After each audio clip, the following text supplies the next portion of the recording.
Около 600 захоронений, среди которых захоронения эпохи бронзы и средневековья. Большая часть мусульманские, обнаружили в селе Кентога Белогорского района. Большая часть из них представляют собой позднесредневековые захоронения. Исследуя их, нам становится понятно, что они были совершены согласно мусульманскому погребальному обряду, то есть погребенные были уложены головой на запад, лицом на юг. Кладбище было обнаружено при исследовании кургана и позднего средневекового некрополя. Это 15-18 века.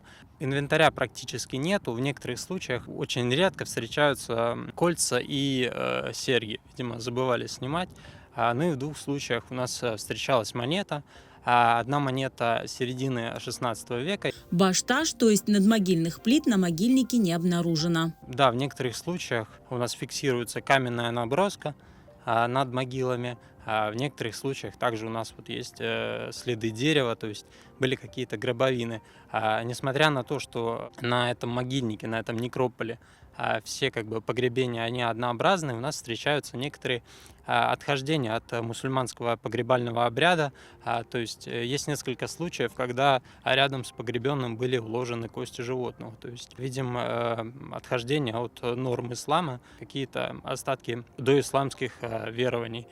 По данным антропологов, средний возраст погребенных на этом кладбище около 40 лет. Очень была высокая смертность от туберкулеза. То есть местное население, видимо, страдало этой болезнью очень сильно. Что характерно для этого времени, очень высокая детская смертность. Это вполне как бы для тех времен нормальная вещь. Да? Тут около трети это детские захоронения. В первую очередь это было связано с низким уровнем медицины в то время.